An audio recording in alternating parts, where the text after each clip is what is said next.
Mesdames et messieurs, bonjour et bienvenue à cette autre édition de votre émission Autant le dire. Les détournements de fonds publics ont fait perdre à l'État du Cameroun un peu plus de 8 674 milliards de francs CFA entre 1997 et 2021, selon les chiffres cumulés du TCS et de l'ANIF. Il n'y a plus une semaine qui passe sans qu'on entende parler de l'audition de telle ou telle personnalité soupçonnée d'indélicatesse avec la fortune publique. Et pendant que les deniers de l'État sont pillés, le Cameroun s'endette à un rythme effréné pour tenter de rattraper son retard de croissance. Détournement de fonds publics. Quel préjudice pour l'économie camerounaise? Nous poserons la question à Hubert Otélé-Essomba. Il est chef d'entreprise et expert financier. Merci de rester fidèle à Naya TV. Merci de regarder Autant le dire. Hubert Otélé-Essomba, bonjour. Bonjour Jean-Benoît. Merci d'avoir accepté notre invitation. Alors, un sommet extraordinaire des chefs d'État de la Communauté économique et monétaire d'Afrique centrale s'est tenu la semaine dernière à l'initiative du président Paul Biya. Et au cours de ce sommet, il a été décidé de plaider en faveur de la réallocation des droits de tirage spéciaux des pays développés vers les pays en développement. Alors, quelle est la pertinence d'une telle demande de la part des chefs d'État de la CEMAC? Alors, le sommet qui s'est tenu avait pour objectif d'analyser la situation macroéconomique des pays de la zone CEMAC qui ont été affectés, comme beaucoup de pays dans le monde, par la pandémie du coronavirus. Et il se trouve qu'il y a eu pendant un certain moment, au cours de l'année 2020, décélération de l'économie, et nous avons vu dans beaucoup de pays, y compris les pays du Nord, y compris les pays de l'OCDE, que la croissance a été en berne. Alors la BEAC a prévu par exemple au cours de l'année, en décembre 2020, on pensait pour une croissance en 2021 qui serait d'à peu près 2,8%, et puis en plus après on a rectifié, on est passé à 1,9% en avril, et puis là pour les jours actuels on est à peu près à 1,3%. Donc il y a un mouvement à la baisse, et ce mouvement à la baisse se traduit d'ailleurs sur les principales places boursières au monde. Vous avez constaté que la tendance est à la baisse au niveau, que ce soit à Wall Street, que ce soit à Paris, partout, les principales bourses, les indices boursiers sont à la baisse. Donc, il faut trouver des solutions à la crise actuelle, à la crise économique actuelle, et ces solutions-là, c'est de la liquidité. Oui. Il faut avoir de la liquidité. Il ne vous échappe pas que la Fed, par exemple, aux États-Unis, a injecté plus de 2000 milliards dans l'économie américaine, principalement basée sur, dont la relance est basée sur la consommation. Ce qui fait la force de l'économie américaine, c'est la consommation. Au niveau de la BCE en Europe également, il y a eu des appuis massifs à l'économie. Au niveau de nos pays africains, nous n'avons pas un système, un marché des capitaux suffisamment fort pour qu'il y ait de l'argent, de la liquidité, de l'épargne qui soit injectée dans le système économique. Donc, il faut recourir à d'autres moyens. Et parmi ces moyens-là, la conférence de Paris, le sommet de Paris, avait insisté pour qu'il y ait les droits de tirage spéciaux, qui est un instrument monétaire international créé par le Fonds monétaire international depuis 1969 pour apporter un complément au niveau des réserves de change de certains pays, des pays membres du FMI.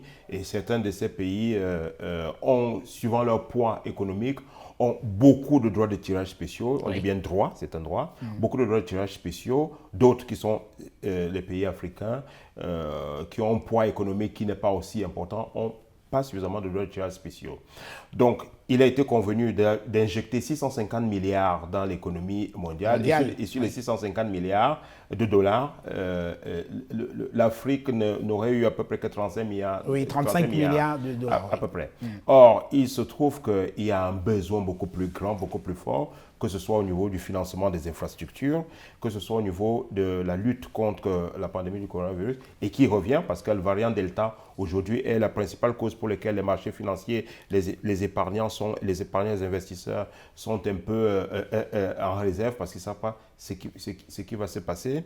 Donc, les droits de tirage spéciaux qui ont été décidés à Paris sont les bienvenus pour nos États. Mais maintenant, les besoins sont beaucoup plus grands.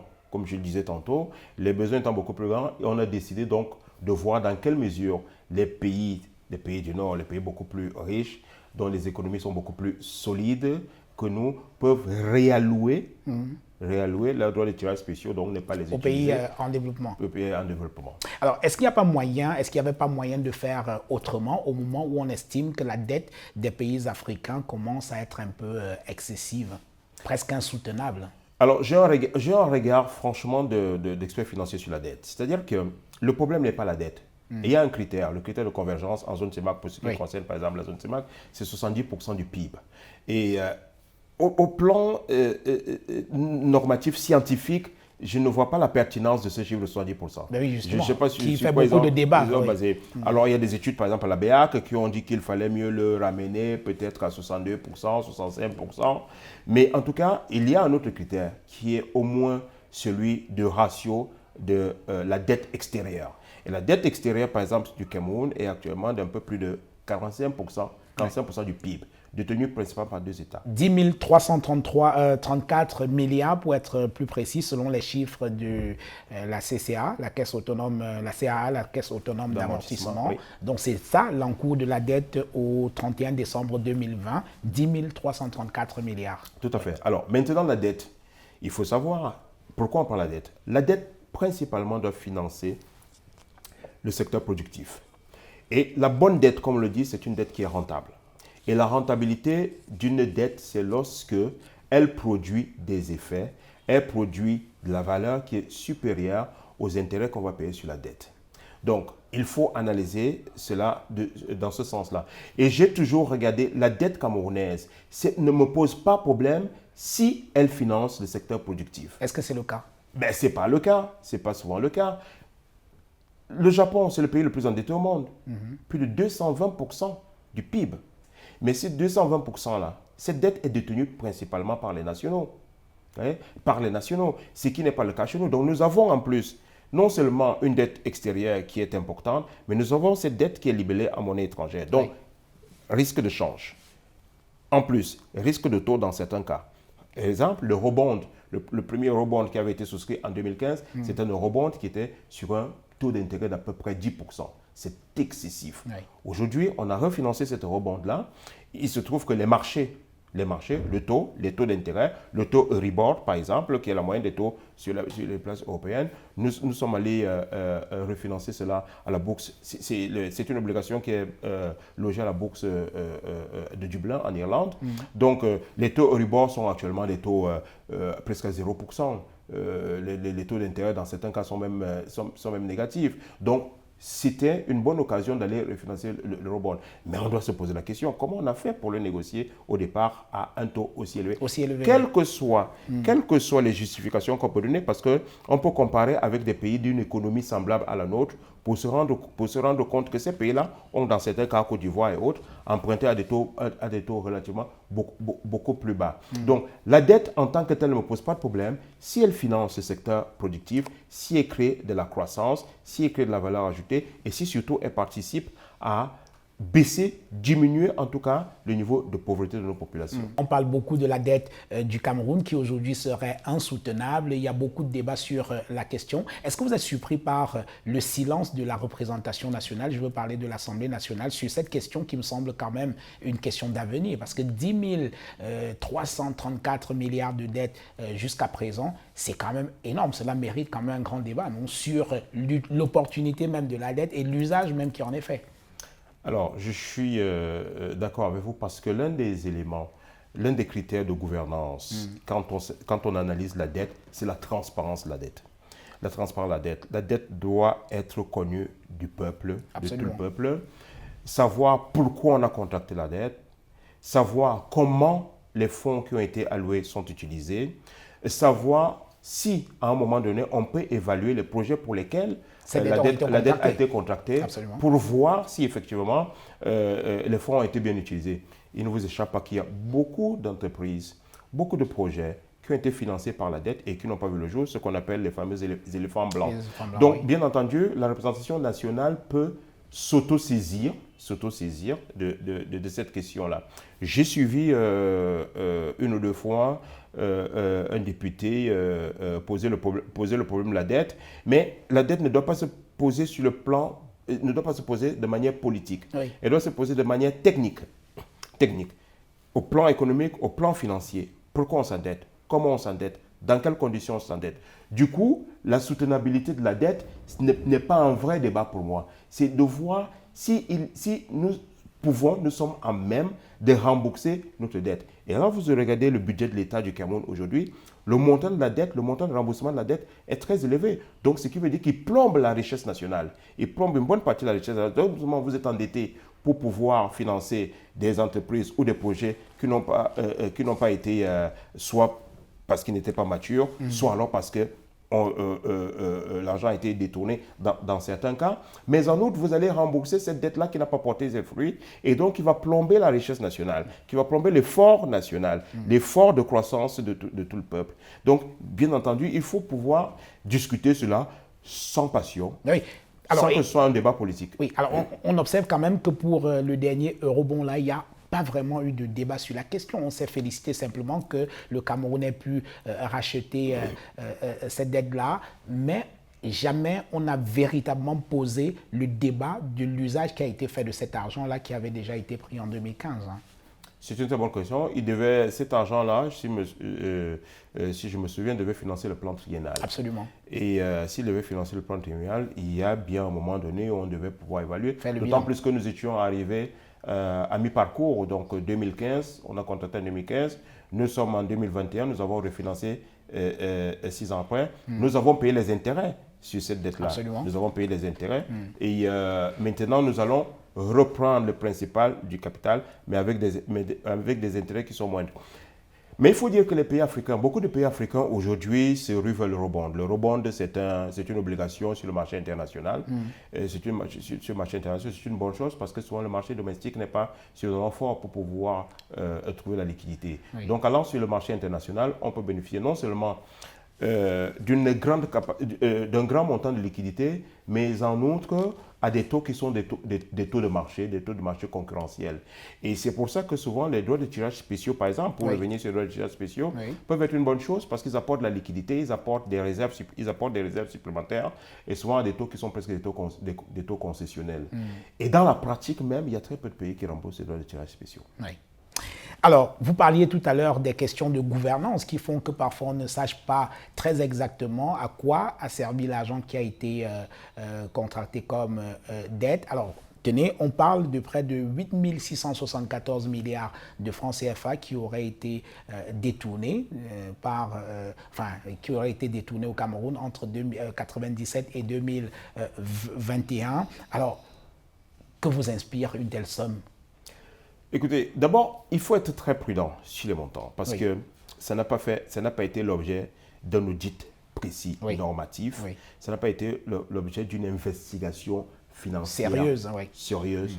C'est une estimation. C'est une estimation, mais c'est une estimation qui trouve son fondement sur les procédures au TCS. Oui. Or, il ne va pas vous échapper que les procédures au TCS, tant que les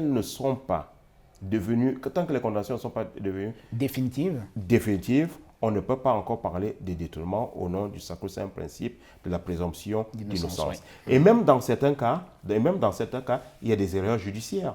Il y a des erreurs judiciaires qui font penser que ce n'est pas forcément le montant. Et en même temps, on peut faire une extrapolation mathématique en se disant que ce n'est que la partie visible de l'iceberg. Oui. Quid des autres situations? Vous l'avez dit tout à l'heure, chaque jour, il y a un nouveau problème qui se pose au Cameroun. On a des éléments actuels de ces jours-ci qui nous parlent du PAD, du port autonome de Douala. Il y a le Covid-Gate, comme on l'a appelé. Et il y a des problèmes la CAN. Heureusement, la CAN va se jouer. Et il y a d'autres problèmes. Nous avons là véritablement, dans notre pays, un problème avec la fortune publique. Il y a un problème de morale, et le président de la République l'a souvent dit. Depuis fort longtemps, moi je me souviens de ces discours 2004 ou 2006, il disait « Nous avons encore un grave problème avec la morale publique, notamment la corruption et les détournements. » De fonds publics. Et encore, si même on détournait pour pouvoir financer des projets productifs parce que les banques ne financent pas suffisamment de projets, mais là, on détourne souvent pour soi-même, pour son train de vie pharaonique dans certains cas. Oui. Alors, comment peut-on expliquer qu'il y ait autant de détournement de fonds publics dans un pays? J'imagine, vous qui êtes analyste financier et chef d'entreprise, c'est quand même extraordinaire le manque à gagner pour l'État du Cameroun, un pays comme le nôtre qui a encore tout à faire et on vole autant d'argent public. C'est grave, hein? C'est très grave, c'est une, on va dire, pour rester modeste, on peut parler de crime contre l'humanité. Oui. Parce que lorsqu'on détourne de l'argent, et je reprends là également le président de la République qui avait dit, chaque fois qu'on détourne l'argent, c'est à chaque Camerounais qu'on a délesté une partie de sa fortune. Oui. Parce que c'est de l'argent public. Et à partir de cet instant, nous devons revoir le mécanisme, le fonctionnement de notre administration. Parce qu'on ne détourne pas dans le privé. Dans le privé, ce sont des abus de biens sociaux. Oui. On détourne dans le public. C'est la fortune nationale qui est détournée. Donc, il faut voir comment les gestionnaires de la fortune publique sont formés. Il faut surtout, et moi j'appelle ça de tous les vœux, faire la déclaration sur les biens quand on accède à un poste public, à une fonction publique. C'est d'ailleurs prévu par l'article 66 Exactement. de la Constitution. Et surtout, il faut qu'on puisse regarder l'enrichissement, qu'on mette en pratique l'enrichissement, l'infraction de l'enrichissement illicite. Illicite, oui. Parce qu'on peut taxer les gens sur le train de vie. On peut taxer les gens sur le train de vie. Oui. Il n'est pas possible de voir un fonctionnaire dont on connaît le salaire avoir un immeuble, avoir un duplex de 50, 100 millions de francs, rouler carrosse. Donc, rien que ce sont des indices suffisants pour pouvoir se dire que là, il y a un problème. Oui. Mais je pense que, de manière globale, il y a de l'éducation à avoir. Oui. Il faut éduquer les gens. Regardez lorsqu'on a nommé quelqu'un, qu'est-ce qui se passe? On ouvre le portail, tout le monde vient festoyer, tout le monde vient manger et boire. Mais ça veut dire que c'est la logique du restaurant. On m'a nommé, d'ailleurs il y a une chanson qui a été consacrée par Daniel Wood. Oui, oui. Mon frère était nommé, oui. Nous sommes en haut. Oui. Nous sommes en haut. Et ceux qui sont en bas, c'est le plus important. Et le bas peuple, comment il faut? Donc il faut pouvoir lutter contre les détournements des deniers publics, lutter pour pouvoir bien équilibrer la dépense publique. Il y a des villages qui sont dans une pauvreté inacceptable. Il y a des endroits où il n'y a pas d'eau potable. Il y a des endroits où il n'y a pas d'électricité. Il y a la structure sanitaire qui manque et tout. Les structures sanitaires qui manquent, malgré l'effort du gouvernement. Parce qu'on ne peut pas dire que le gouvernement ne fasse pas effort. Chaque année, quand je regarde le budget de la nation, je suis content de voir qu'on a affecté de l'argent pour tel projet social. Mais après, sur le terrain, certains projets ne sont pas réalisés. La route de chez moi, de mon village, a été déjà budgétisée plus de 3 fois. Elle a été réalisée plus de 3 fois sur le papier, mais elle n'existe pas. Il faut y croire, ça viendra. Alors, vous parliez tout à l'heure d'une loi, de la nécessité d'une loi sur l'enrichissement illicite. Et précisément, l'Agence nationale d'investigation financière a dit il n'y a pas très longtemps dans un rapport qu'une partie de l'argent détourné était recyclé dans l'immobilier, la vente des voitures de luxe, la création des quincailleries, les salles de jeux de hasard, les casinos, les boîtes de nuit, les fondations et autres organisations caritatives. Alors, si on sait à peu près où est-ce qu'on recycle l'argent volé à l'État, est-ce que c'est compliqué de récupérer cet argent? Ça peut être compliqué parce que beaucoup de gens utilisent des astuces pour maquiller souvent le crime. Mais il faut faire en fait une bonne investigation. Il faut rechercher comment les gens ont fait pour acquérir ces biens-là. Et une fois qu'on a recherché, et une fois qu'on a la preuve que ces biens-là ont été acquis avec de l'argent détourné, il faut ensuite donc pouvoir mettre l'action publique. L'action publique et les lois, l'article 184 notamment. Et dans cet article 184 du Code pénal, il y a, et le TCS est venu consacrer, après l'article 184, le TCS est venu consacrer la notion de restitution. Oui, la restitution. La notion de restitution. Mais l'article 184 en lui-même déjà prévoit qu'on puisse saisir les biens. Mais si, dans la procédure, il n'y a pas eu saisie des biens, dans la procédure pénale, eh ben, vous ne pouvez pas les saisir après. Alors, c'est un problème. Et aujourd'hui, vous parliez du tribunal criminel spécial qui, jusqu'à 2020, avait récupéré seulement 181 milliards. C'est pas mal, mais ce n'est pas grand-chose au regard de ce qui a été détourné. Comment peut-on faire pour récupérer l'objet du délit pour que ce soit un peu plus consistant quand même? Ce qui m'intéresserait, c'est de savoir à quoi ont servi les 181 milliards. Comment ils ont été réinjectés dans l'économie. Parce que ça peut encore être détourné aussi. Parce que oui, ben, ça peut aussi faire l'objet d'un détournement aussi. Donc on a une chaîne de détournement. Non, je suppose que ça a été versé au trésor public. Oui. Et que dans ce cas-là, comme c'est un argent qui a été détourné, il vaut mieux l'affecter vers des projets sociaux. Et que ce soit su.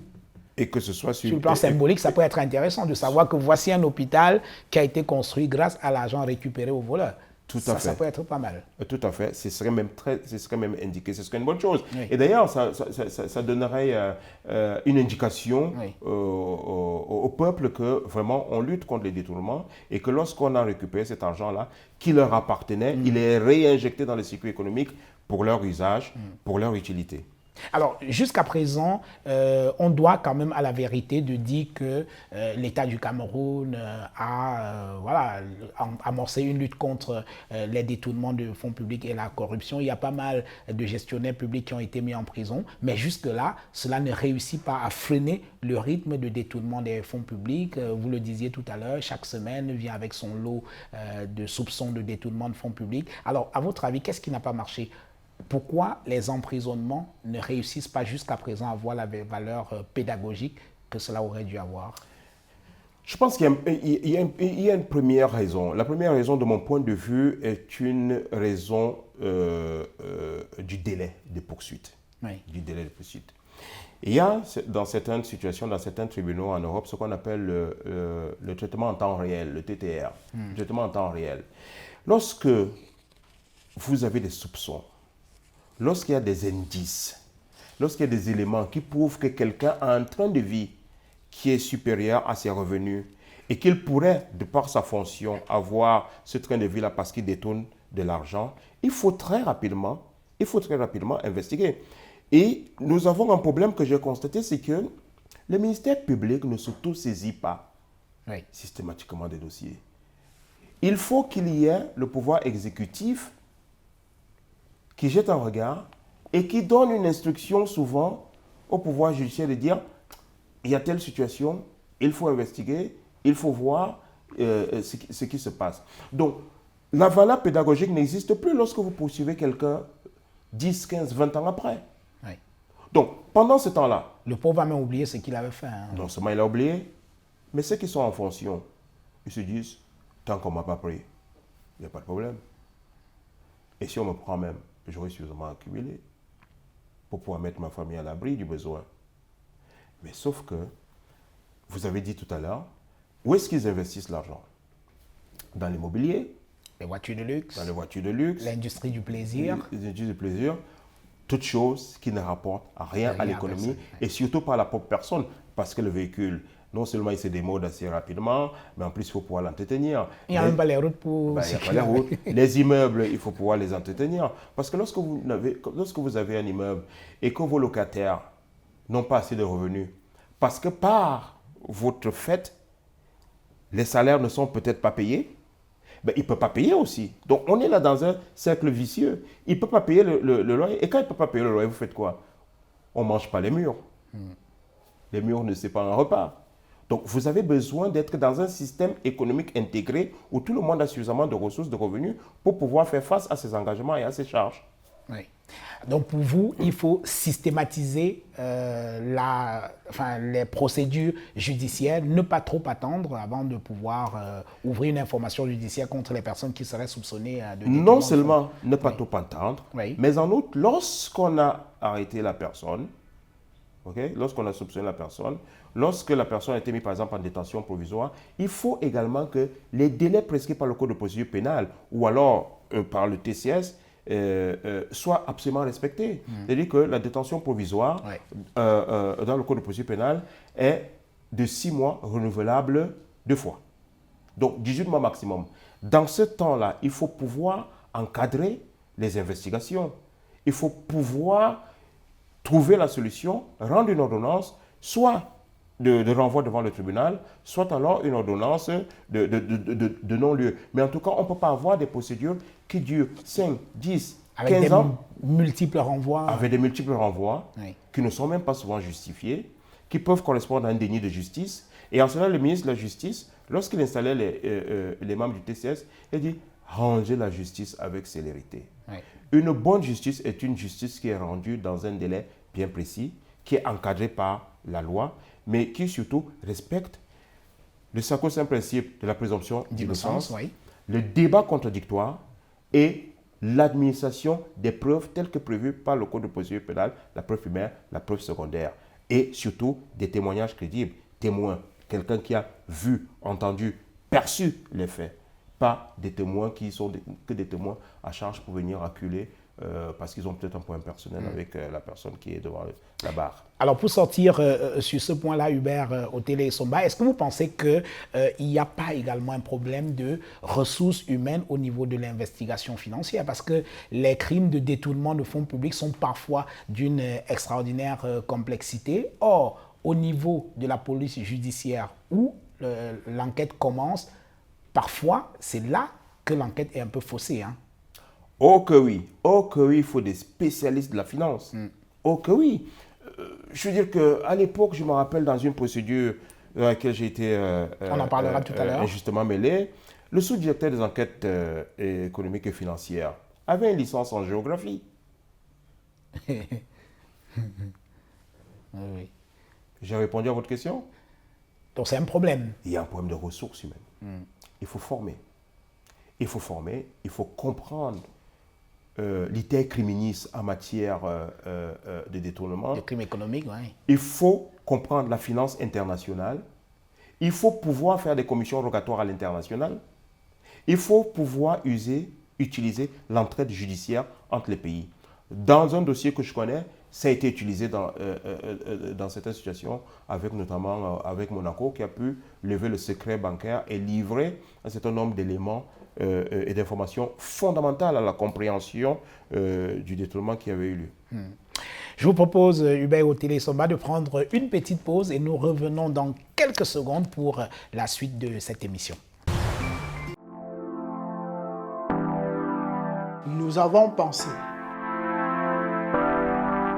Pour mieux répondre à vos attentes, nous avons rehaussé le standing.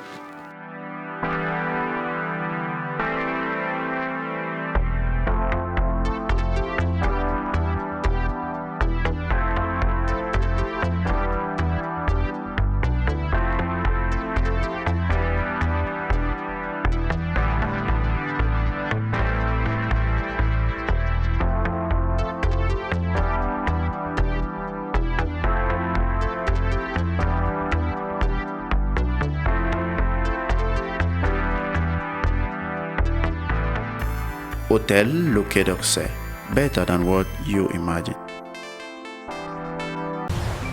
Voilà, mesdames et messieurs, retour dans cette émission avec notre invité Hubert Otele-Essomba. Il est chef d'entreprise et analyste financier. Avec lui, depuis le début de cette émission, nous avons parlé de la dette publique du Cameroun et de la problématique des détournements de fonds publics. Alors, Hubert Otele-Essomba, nous allons parler de vous-même, si vous en avez convenance, parce qu'il n'y a pas très longtemps, enfin, il y a quelques années, beaucoup d'années d'ailleurs, vous avez été vous-même impliqué dans une affaire de détournement de fonds publics dans laquelle il y avait pas mal de personnalités, la fête de l'avion présidentiel, dont Jean-Marie Atangara, secrétaire général de la présidence de la République, Inoni Ephraim, Premier ministre, Marafa Amidou Yaya, secrétaire général de la présidence de la République, Yves-Michel Fotso et j'en oublie certainement. Vous avez été acquitté en 2013 après avoir passé 5 ans de prison. Alors, est-ce que vous estimez que justice vous a été rendue? Alors, j'ai fait 5 ans et 2 mois de prison dans une affaire sérieuse mais rocambolesque en même temps. Parce que l'affaire de l'avion présidentiel, d'abord parce qu'elle touche le président de la République, l'avion présidentiel, le garant des institutions, et puis surtout parce que beaucoup d'argent est sorti, oui. Et l'avion n'a jamais été livré. Alors, pour répondre clairement à votre question, dans mon cas, oui, dans mon cas, à moi personnel, oui, la justice a été rendue. Mais ça met trop de temps. Oui. Vous avez quand même passé 5 ans derrière les barreaux. 5 ans et 2 mois. Et j'ai été acquitté devant toutes les juridictions du Cameroun. Tribunal de grande instance, j'ai été déclaré non coupable. On a inventé une nouvelle accusation, je le dis bien, on a inventé une nouvelle accusation pour nous maintenir en détention. Et cette accusation-là nous a été notifiée 3 jours après qu'on ait été acquitté. Nous sommes allés en cour d'appel. Une fois de plus, j'ai été déclaré non coupable. Et ça n'a pas suffi. Nous sommes allés ensuite au TCS et j'ai à nouveau été déclaré non coupable. Je suis un cas atypique. Oui. Alors, on ne va pas refaire le procès de l'avion présidentiel, mais tout de même, pour l'histoire, il faut qu'on reparle quand même de cette affaire. C'est la première fois qu'une personne impliquée dans l'affaire de l'avion présidentiel en parle publiquement et nous sommes honorés par la confiance que vous nous faites dans cette émission. Alors, revenons un peu sur cette affaire Hubert Otele-Somba. Il y a au commencement l'opération foireuse d'achat d'un avion présidentiel pour le président de la République et 31 millions de dollars sont sortis pour cette opération. Alors, je le dis un peu vite, mais on n'a ni l'argent ni l'avion. C'est bien cela? C'est cela. Oui. Alors, expliquez-nous comment est-il possible qu'on ait pu voler 31 millions de dollars qui étaient destinés à acheter un avion au président de la République quand même. C'est fort, hein? Oui, c'est très fort. Alors, en 2001, oui. La décision qui avait déjà fait l'objet d'études depuis quelque temps au niveau de l'état-major particulier du président de la République, la décision a été prise de doter le président de la République d'un nouvel aéronef. Et c'était une bonne décision. C'était une bonne décision d'abord pour des raisons de souveraineté, mais également pour des raisons d'efficacité dans les déplacements du président de la République. Parce qu'à ce moment-là, il louait les avions, il prenait les avions de la CAMER.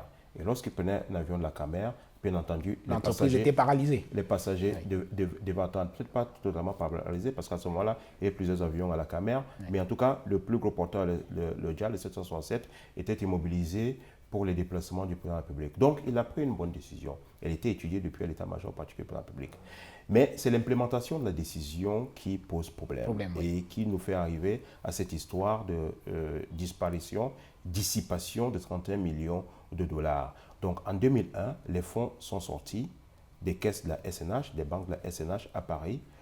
Et au lieu que l'argent n'aille directement chez Boeing, l'argent est parti chez un intermédiaire inconnu dans le domaine aéronautique qui n'avait aucune surface financière lui permettant soit de négocier avec un grand constructeur comme Boeing ou alors d'acheter directement un avion et le mettre à la disposition de l'État du Cameroun.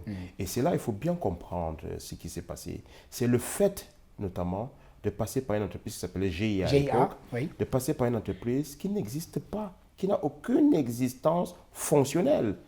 Au moment où l'argent est viré dans les comptes de GIA dans l'État d'Oregon, à la Bank of America, cette entreprise n'a que 4 000 dollars dans son compte.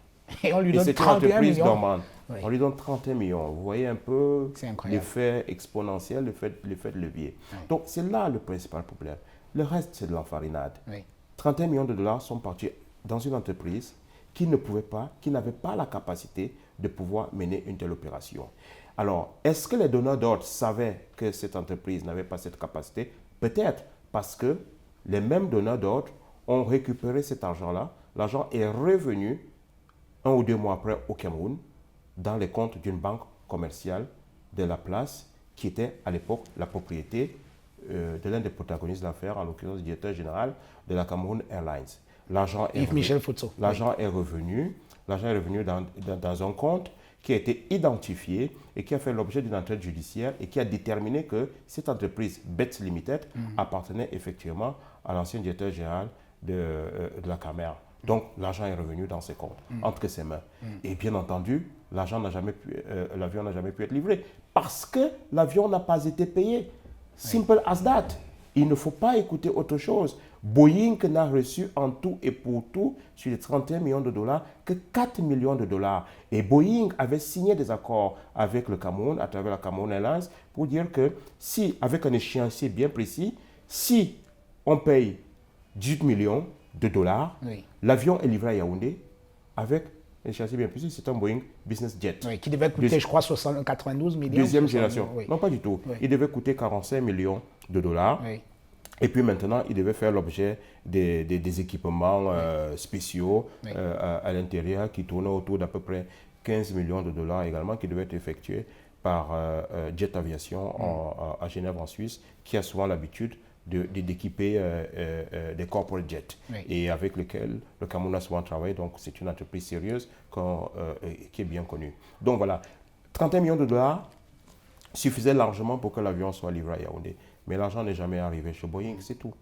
Alors, à partir de quel moment vous entrez en jeu pour que vous soyez interpellé? Vous n'êtes pas là au moment où on vit les 31 millions de dollars dans les comptes de GIA. À partir de quel moment vous entrez en lice? Alors, nous entrons en lice à partir de 2003, de manière pratique. Mais nous commençons les relations avec l'État du Cameroun en 2002.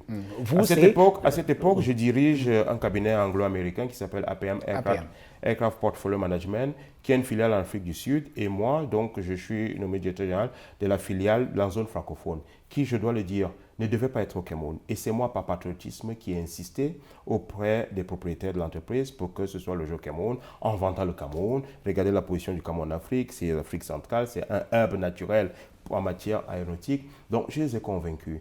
Et ils se sont donc installés au Cameroun. Nous avons ouvert la filiale ici, là, et nous avons sollicité une personnalité publique parce qu'à l'époque, cette personnalité publique est secrétaire général adjoint de la présidence de la République et est en même temps président du conseil d'administration de la Standard Chartered Bank.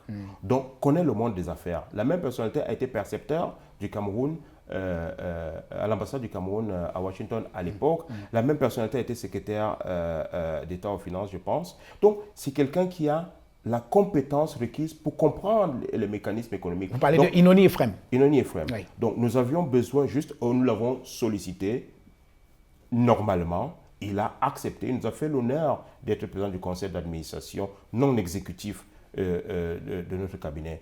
Donc, nous signons un contrat d'audit des avions de la CAMER, de la flotte de la CAMER, avec l'État du Cameroun, représenté par le ministère des Transports, le 31 janvier 2003. À partir de cet instant-là, nous commençons à mener l'audit, nous avons la CAMER, et au cours de cet audit-là, nous constatons qu'il y a eu des transactions relatives à un avion qui n'existe pas, qui n'est pas livré, et qui est un corporate jet BBJ-2. Le BBJ-2 du voilà. président de la République. Et on se rend compte que c'est un avion qui était destiné au président de la République. Et bien entendu, très rapidement, nous nous rendons compte que l'entreprise intermédiaire qui a été utilisée, GIA, c'est une entreprise factice, c'est une entreprise qui n'existe pas.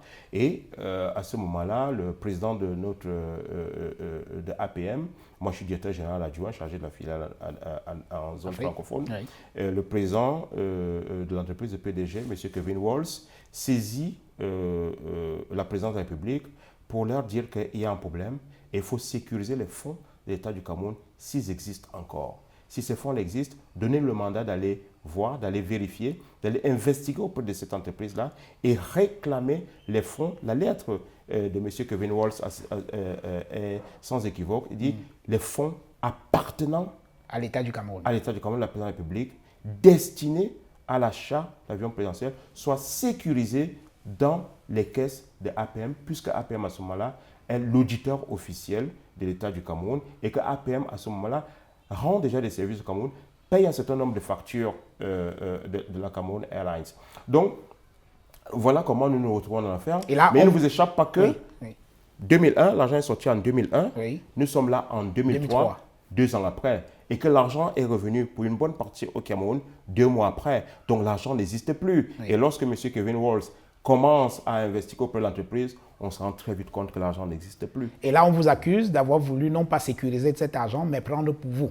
On a voulu détourner. C'est une tentative de détournement d'un argent déjà détourné. Alors, et quel est le rôle de Jean-Marie Atang-Mbara dans cette affaire? Parce que jusqu'à présent, il n'est pas encore secrétaire général de la présidence de la République, si je ne m'abuse, au moment où les 31 millions de dollars sont virés dans les comptes de GIA. Il n'est pas encore à la présidence de la République. Et donc, quand il devient secrétaire général de la présidence de la République, il a la même mission que vous, c'est-à-dire de récupérer cet argent s'il existe encore. Si je m'abuse. chronologiquement, Oui. Jean-Marie Tandemabara est nommé ministre d'État secrétaire général de la République en août 2002. Voilà. Donc, 1 an après la sortie des fonds. Et lorsqu'il arrive, d'après ses auditions, dans notre procédure, il déclare que l'une des missions qu'il avait, c'est de savoir pourquoi l'avion n'est pas encore livré. À ce moment-là, personne ne sait que l'argent est détourné. Donc, la mission qu'il a de récupérer cet argent, c'est lorsque M. Kevin Waltz attire son attention et dit que, attention, il y a de l'argent du Cameroun qui nous semble être en divagation et il faut essayer de récupérer cet argent-là. Et il saisit donc le ministre d'État secrétaire de la République, Escalité, lequel donne un accord pour que l'argent, et la lettre est claire, c'est une lettre de 3 lignes, Oui. pour que l'argent soit effectivement sécurisé dans les comptes de APM, récupéré en Europe. Ça appelle la notion du recouvrement en droit. On vous donne une mission de recouvrer, vous devez d'abord récupérer et ensuite rendre compte à la personne qui vous a mandaté oui. et qui va cette fois-là vous dire virer dans le compte du Trésor public, virer dans le compte de l'ambassade, etc. Mais bien entendu, l'argent n'existait pas. Oui. Et lui aussi, il a été accusé de tentative de détournement Oui, de ce même de l'argent détourné. Oui. Alors, il y a un autre protagoniste dont on va parler également, c'est Jérôme Mendouga, qui malheureusement est décédé en prison dans le cadre de cette affaire. Et lui, au moment des faits, est l'ambassadeur du Cameroun aux États-Unis. Oui, tout à fait. Oui. Alors, quel est le rôle qu'il a joué? Comment se retrouve-t-il dans le dossier? Alors, il faut dire en quelques mots juste. En quelques mots, il faut dire qu'une fois que nos investigations ont prouvé qu'il n'y a pas d'avion, l'argent a été dissipé, Oui. le ministre secrétaire général du président de la République reçoit l'instruction du président de la République que nous sommes là en phase de négociation pour l'atteinte du point d'achèvement, et reçoit instruction que, OK, pour l'instant, on va mettre en berne, on va mettre en stand-by cette histoire d'acquisition d'avion présidentiel. Je vais moi aussi faire l'effort, d'après l'audition du ministre d'État Tandemabara, je vais moi aussi faire l'effort pour atteindre le point d'achèvement. Je vais reprendre la location.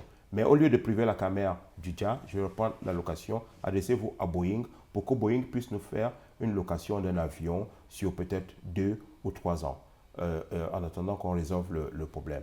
Et à cette occasion-là, donc, l'ambassadeur Mendouga est saisi. Il est l'ambassadeur du Cameroun aux États-Unis. Il est la personne indiquée en matière de représentation diplomatique, en matière de négociation de ce niveau-là. Il s'en va donc chez Boeing pour donc, négocier. c'est lui l'interface du Cameroun avec Boeing. Officiel. Pour négocier, cette fois-ci, un avion de location. C'est cet avion qui sera appelé Albatros. Oui. Et lui aussi, lorsqu'il arrive chez Boeing, eh ben, de manière concordante et cohérente avec notre audit, Boeing lui dit « Nous n'avons jamais reçu l'argent du Cameroun, voilà pourquoi nous n'avons pas livré d'avion.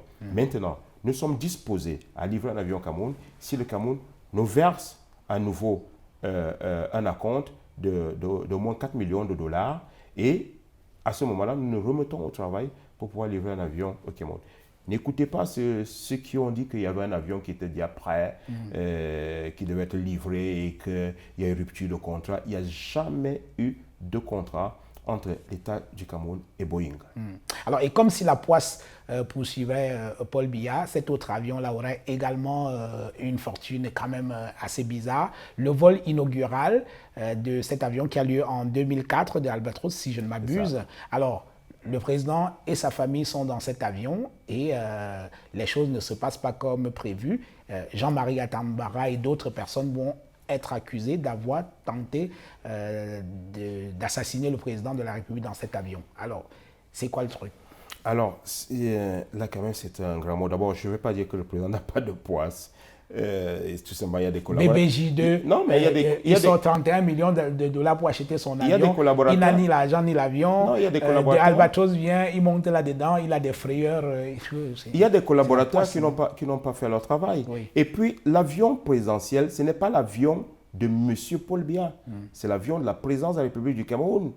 Lorsque le président actuel, notre président actuel, accède à la magistrature suprême en 1982, il trouve un avion. Oui. L'ancien président n'est pas parti avec les avions. Il trouve un avion, il trouve une flotte à la présidence de la République. Donc lui aussi, il acquiert un avion pour la République du Cameroun. Oui. c'est pas pour lui. C'est pas une facétie. C'est pas quelqu'un qui joue à la midinette. C'est un bien public. Oui. Il est classé comme tel.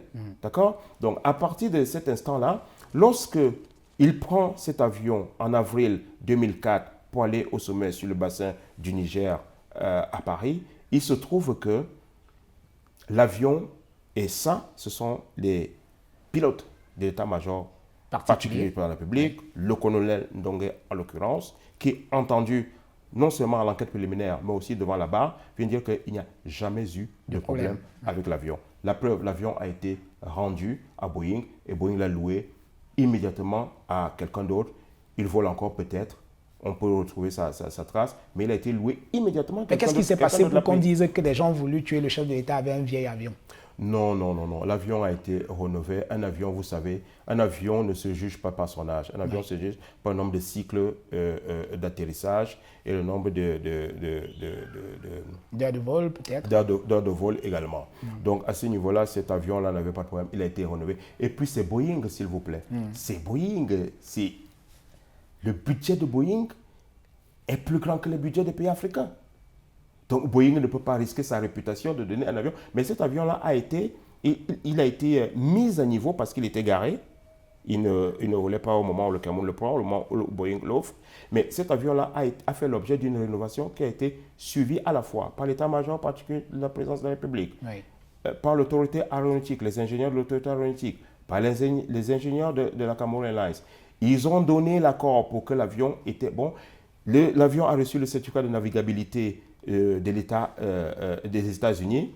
Et vous imaginez bien que les États-Unis, après les attentats du 11 septembre 2001, sont très regardants. Oui. Les vols d'essai ont été faits dans l'espace aérien américain. Oui. Donc l'avion est arrivé, il y a eu un problème qui a été dit au tribunal, un petit problème. Lors de l'audition du colonel Ndongue. Le colonel Ndongue interrogé plusieurs fois, il y a eu un petit problème, juste que les trains d'atterrissage n'étaient pas vite rentrés. Oui. C'est tout. Mais ça ne pose aucun problème technique. Un avion pour voler avec les trains, juste que l'aérodynamisme va être freiné. Au lieu de mettre par exemple 6 heures, il peut mettre 6h15. Mais le drame, c'est que les trains d'atterrissage ne sortent pas parce que vous ne pouvez pas atterrir. Oui. Donc, mais là, et puis le problème a été résolu. Ils étaient au-dessus de Fumban à ce moment-là. L'avion venait de décoller. Le problème a été résolu et ils ont continué. Ils étaient encore dans l'espace aérien du Cameroun. Ils ont continué jusqu'à Paris. Donc, s'il y avait un problème. Mais le président de la République n'est pas le président des avions. Oui. Donc, lui, c'est sur la base des rapports qu'on lui dit, qu'on lui donne. Et ces rapports... ces rapports-là, l'état-major particulier, et puis ceux qui ne voulaient pas surtout qu'il y ait un nouvel avion, parce que ça allait dire que le premier n'existe pas, ont tout fait de faire des rapports alarmants, tendancieux. En tout cas, si on s'en tient aux déclarations du colonel Ndongue devant la barre. Toujours est-il que le président de la République a dit qu'il ne veut plus voir cet avion, je ne sais pas s'il a dit.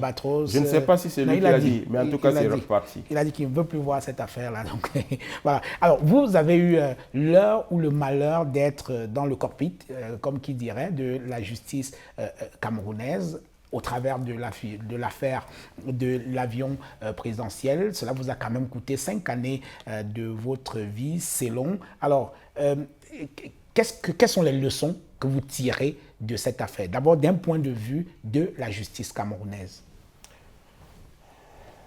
Alors, il y a plusieurs leçons et il y a des conséquences surtout également. La principale leçon, c'est que je ne peux plus et je ne peux pas accepter qu'on accuse quelqu'un sans preuve, de manière précise. Oui. Lorsque je suis mis en détention provisoire, je suis accusé de tentative de détournement de l'argent de l'avion présidentiel, pourtant déjà détourné, simplement parce que notre cabinet a voulu faire un travail qui profitait à notre pays, à l'État du Cameroun. Et ensuite, je suis accusé de détournement d'un argent qui a été viré à Ancêtre, l'un des loueurs d'avion La Camère. Et cet argent-là avait été enregistré dans la comptabilité de la Camère. Et les enquêteurs de la police judiciaire, qui n'ont pas de compétences d'investigation financière ou de lecture d'un compte de charge d'une entreprise comme la Camère, ont tout fait de dire qu'on ne voit pas ce virement-là, ce paiement, dans la comptabilité de la Camère. Et bien sûr que c'était dans la comptabilité de la Camer.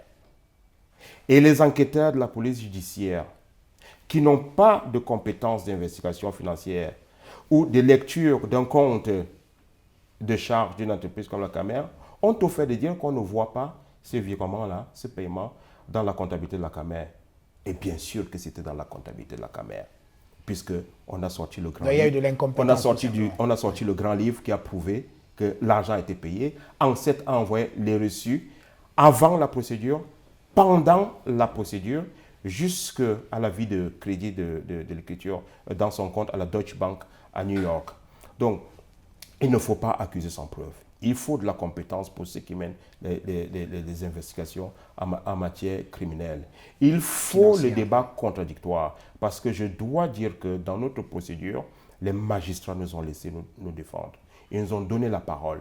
Même quand la partie adverse ne voulait pas qu'on nous donne la parole, ils nous ont donné la parole. J'ai pu me défendre. Et donc, il faut donner, même le plus grand criminel au monde a droit à une défense. Parce que souvent, c'est dans le détail qu'on retrouve le diable. Oui. Et donc, ça, ce sont les leçons.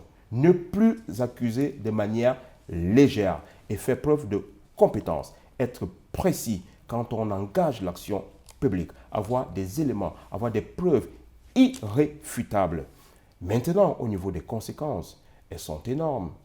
Elles sont énormes, les conséquences, parce que ça a détruit ma vie de famille, parce que ça a détruit un certain nombre de mes acquis au plan matériel, au plan moral, au plan spirituel. Ça m'a amené à recommencer à nouveau une vie à zéro, parce qu'au moment où je suis embastillé, j'ai 39 ans. J'ai 39 ans à ce moment-là. Et donc, vous imaginez bien que je suis dans la fleur de l'âge. Et tout a été détruit, et il a fallu recommencer à zéro. Et en recommençant à zéro, il y a une autre conséquence. C'est que le Code de procédure pénale a prévu l'indemnisation.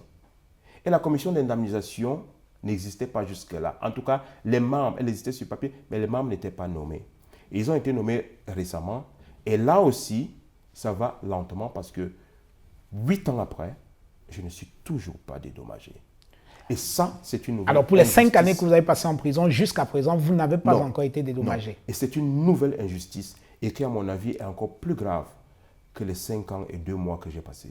Quelles sont les procédures que vous avez engagées jusqu'à présent pour essayer d'obtenir réparation? Non, on a fait la procédure normale, c'est-à-dire qu'on a saisi la commission d'indemnisation, on a fait les échanges de mémoire avec l'État, mes avocats, et l'État a fait les échanges de mémoire, et puis c'est allé à la commission d'indemnisation qui doit étudier le dossier, qui certainement étudie le dossier, mais ça fait depuis un peu plus d'1 an que les audiences ont commencé l'année dernière sur 3 ou 4 premiers dossiers. Parce qu'il faut encore des audiences pour pouvoir... Oui, bien sûr, mon dossier, le numéro 6, est classé numéro 6. Et depuis qu'il y a eu mouvement à la magistrature, depuis le dernier Conseil supérieur à la magistrature, les audiences, certains membres de la commission ont été mis en retraite parce qu'ils étaient en même temps magistrats de la Cour suprême. Donc, c'est en tant que magistrats de la Cour suprême qu'ils ont été mis en retraite. Et depuis là, il n'y a pas eu d'audience. Alors, comment se reconstruit-on quand on a passé 5 années de sa vie en prison? On y est allé, on était jeune, on a quand même passé 5 années de sa vie. C'est dur, la prison au Cameroun, on ne la souhaite à personne. Comment essaye-t-on de se reconstruire dans ces circonstances? On se reconstruit d'abord parce que j'ai une personnalité assez forte. C'est d'ailleurs pour ça que je me suis battu devant le tribunal. Si je ne l'avais pas fait, je serais certainement condamné. Et tout le monde aurait cru qu'effectivement, le détournement de la procédure, parce qu'il y a eu un détournement de la procédure au niveau de la police judiciaire, le détournement de la procédure qui a eu lieu aurait bénéficié à ceux qui ont fait ce détournement de procédure et j'aurais été condamné et on aurait dit qu'effectivement, APM c'était une société écran, comme on l'a dit à un moment donné, c'est une société écran dans laquelle il y a les responsables, la présidence de la République pour détourner de l'argent. Donc, premièrement, ma personnalité m'a permis de relever la tête. Deuxièmement, je suis chrétien. Je suis chrétien pratiquant. Je crois en Dieu. Jean chapitre 8, c'est la vérité qui libère. La vérité m'a libéré, donc je n'avais pas d'autre choix de me relever pour mes enfants, de me relever pour moi-même, pour pouvoir remettre les choses au point et surtout pour être encore utile à mon pays. C'est ce que j'essaye de faire en créant une entreprise qui s'appelle Akeno. C'est ce que je fais en faisant l'expertise. Je suis expert financier, vous avez dit analyste financier. Je suis expert financier, donc j'ai un cabinet qui fait de la haute finance. Je suis expert financier, diplômé de l'Institut de haute finance de France et de l'Université Paris-Panthéon 1 Sorbonne. J'ai entendu pendant la procédure certains qui disaient que j'étais pas un expert, que j'étais un petit expert, mais bon, ça c'est de bonne guerre. Est-ce que vous avez de la haine? Non. Pas du tout? Non. Vraiment? Du tout. Oui. Alors, dans cette même... La haine n'est pas faite pour moi. Oui. Je n'ai pas de rancœur non plus. J'ai des regrets, par contre. Alors, dans cette procédure, vous parliez tout à l'heure des leçons que vous avez tirées de cette affaire. On se souvient quand même qu'au tout début, l'une des premières personnes acquittées, c'est Jean-Marie Atangana Mbara, qui malheureusement, il a été acquitté par le juge Schlick, il faut citer le nom. Et par la suite, on a sorti d'autres affaires pour le maintenir en prison, sur son cas en particulier, parce que je me souviens, lors de votre passage devant le tribunal, vous aviez dit, parlant de Jean-Marie Atambara, et vous disiez, je me retrouve devant ce tribunal parce que j'ai refusé de livrer Jean-Marie Atambara. Vraiment? Alors, j'ai été acquitté, nous avons été acquittés tous les deux, oui, au TGI, non coupable, le 3 mai, je crois bien, le 3 mai 2012, dans une décision qui fait 350 pages, donc motivée en faits et en droit. Pendant que nous attendions les ordres de mise en liberté, quelques temps après, 3 ou 4 jours après, le juge d'instruction est venu en prison, ce qui est un fait très rare, nous notifier de nouvelles inculpations. Une nouvelle inculpation, notamment des détournements de la somme de 3 342 millions. On aime bien les milliards chez nous. oui. Mais sauf que c'était une accusation qui ne tenait pas. Puisque 6 mois après, lorsque les dossiers sont transférés au TCS, le juge d'instruction du TCS va rendre une ordonnance de non-lieu de cette accusation qui nous a maintenus en détention. Quand on dit que, quand j'ai dit au tribunal, sous l'effet de l'émotion, peut-être, avec le recul, je n'aurais peut-être pas parlé comme cela, mais en tout cas, quand j'ai dit qu'on m'a demandé de livrer, Jean-Marie Atambara, en fait, c'était plus les responsables avec qui nous avons travaillé, donc on voyait par là le Premier ministre, l'ancien Premier ministre Inoni également. Mais c'est que de manière très perfide à la police judiciaire pendant ma garde à vue, je suis le premier dans l'affaire à être mis en garde à vue. Vous vous rendez compte? Oui. Je suis le premier. Je n'ai pas géré l'avion présidentiel. Je n'y ai pas participé. Nous n'étions pas là quand les sommes sont sorties. Mais je suis le premier à être mis en garde à vue. Ça ne vous interpelle pas qu'on voulait faire pression sur moi? Oui. Alors, malheureusement, nous avons fait notre travail et rien que notre travail. Je n'avais rien d'autre à dire. Je n'avais pas à leur dire ce que je faisais avec les hauts responsables de la République puisque je ne faisais rien avec eux. Donc oui, je pense qu'au niveau de la police judiciaire, les responsables de l'époque qui sont en retraite, et j'espère qu'ils ont une bonne conscience de se rappeler de ce qui s'est passé, de ce qu'ils ont fait, les responsables se sont trompés. Ils sont trompés sur moi, ils sont trompés sur les enquêtes qu'ils menaient, volontairement ou involontairement, je ne sais pas. Mais en tout cas, je n'ai pas pu dire que Jean-Marie Atangana Mbara a fait quoi que ce soit parce que pour moi, dans cette affaire, il n'a rien fait que je sache. Oui. Il y a peut-être d'autres dossiers qui le concernent où je n'ai pas travaillé, mais sur nos 2 chefs d'inculpation, nous avons été acquittés. Oui. Donc pour vous, c'est un peu d'injustice pour lui dans le cadre de ces 2 affaires-là, qu'il soit encore en prison aujourd'hui? En tout cas, pour moi, ça a été de l'injustice. Et si j'étais à la place de ces avocats, ou à sa place, je dirais également que je subis de l'injustice puisque j'ai été acquitté et je n'ai pas été libéré. Alors, on va sortir de cette émission. Alors, beaucoup de gens restent encore en prison dans le cadre de cette affaire. Vous avez réussi à vous en sortir. Qu'est-ce que vous diriez aujourd'hui s'il fallait résumer pour l'histoire cette fameuse affaire de l'avion présidentiel, qui est quand même une affaire emblématique, vous l'avez dit, qui concerne le chef de l'État et la qualité des personnalités qui sont concernées par cette affaire. Qu'est-ce que vous diriez pour l'histoire dans cette affaire de l'avion présidentiel? Pour l'histoire, je dirais que comme dans beaucoup de pays au monde, il y a des erreurs judiciaires. Et que, d'ailleurs, la procédure a été saucissonnée. Oui. Il y a eu, notre procédure, il y a eu la procédure concernant l'ancien SGPR avant le ministre d'État Tanmabara et l'ancien DG de la Camer. Et ils ont été condamnés dans une décision qui fait 500 pages, motivée en fait et en droit également. Donc, le saucissonnage a permis qu'on puisse nous concentrer sur notre dossier. Et quand je dis nous pas parce que j'embrasse la cause des autres, mais parce qu'en matière pénale, nous étions co-accusés. Oui. Donc accusés ensemble. Oui. Et donc nous avons pu mutualiser les éléments de notre défense.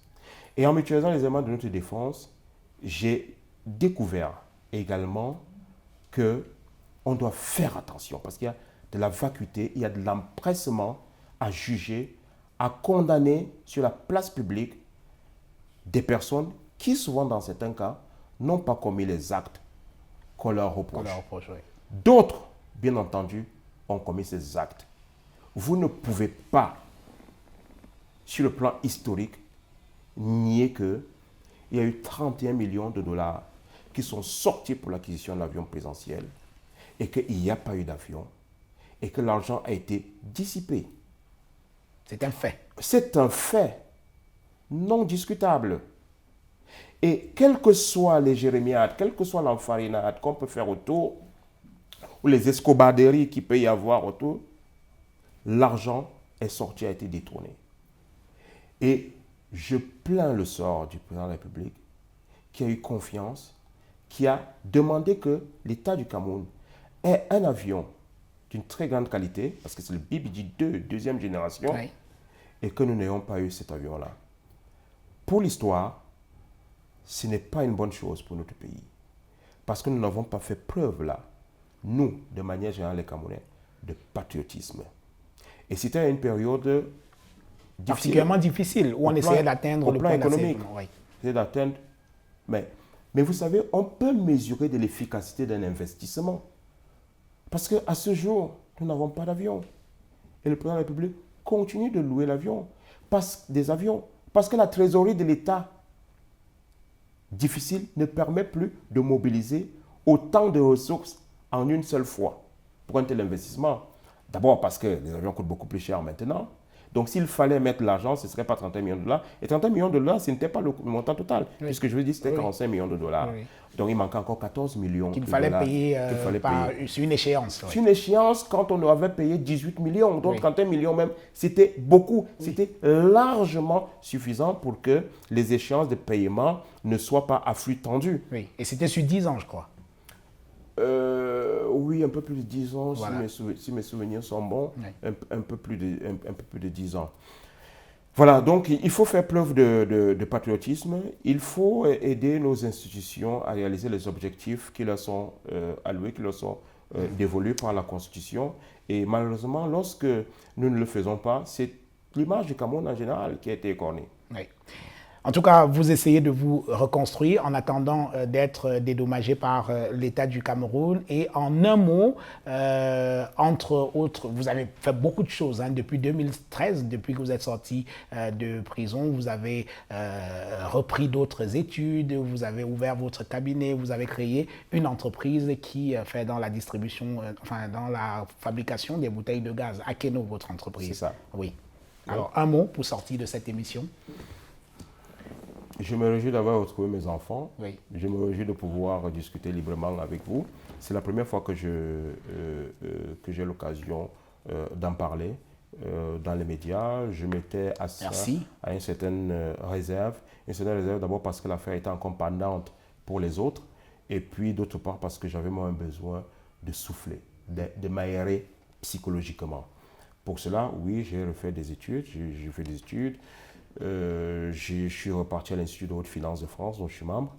J'ai fait également un master 2 de management financier à la Sorbonne pour pouvoir faire un doctorat. Donc, je fais un doctorat sur les marchés financiers. C'est vraiment de la recherche fondamentale en finance sur les marchés financiers. Et ce doctorat, si je le fais à Panthéon de Assas. Et donc, en même temps, j'ai fait une expertise en haute finance, donc vraiment en marché de capitaux. Je peux dire que je suis calé. Oui. En tout cas, bon courage. Merci. On vous recevra pour cette fois parler d'autre chose, de quelque chose de moins terne et de difficile que ce que vous avez vécu pendant 5 années dans l'affaire de l'avion présidentiel. Il est temps, mesdames et messieurs, de vous présenter quelques ouvrages qui nous ont permis de préparer cette émission et qui peuvent vous permettre de poursuivre la réflexion. D'abord, ce livre, il est d'un magistrat du tribunal administratif, Les fondements divins du serment, le cas du magistrat. On parle beaucoup de corruption dans la magistrature au Cameroun. C'est parfois à croire que certains magistrats ont oublié le serment. Rendre justice, c'est quelque chose de tellement exaltant qu'on ne devrait pas le faire avec légèreté. Un autre magistrat, Ulrich Xavier Ovono Ondoa, c'est un jeune magistrat que j'ai rencontré, j'ai eu la possibilité de discuter avec lui, sous le bandeau de Thémis, Les larmes, Penser et repenser la justice camerounaise. Magnifique livre qui analyse de manière fort courageuse les problèmes de la justice camerounaise. Et je vous prie de me croire, il est encore en fonction. Donc c'est très courageux de sa part et on salue ce genre d'acte. On a parlé de lui, c'est pratiquement l'un des premiers prisonniers de l'opération Épervier à publier un livre depuis sa prison. Jean-Marie Atangana Mbara, ancien secrétaire général de la présidence de la République. Il a publié cet ouvrage, Lettres d'ailleurs, dévoilement préliminaire d'une prise de l'épervier du Cameroun. Magnifique livre, parfois avec un peu d'humour, malgré la situation qui est la sienne. C'est tout ça, Jean-Marie Atambara. Livre préfacé par le cardinal Christian Toumi. Voilà. Mesdames et messieurs, merci d'avoir regardé cette émission. Je vous donne rendez-vous la semaine prochaine avec un autre invité.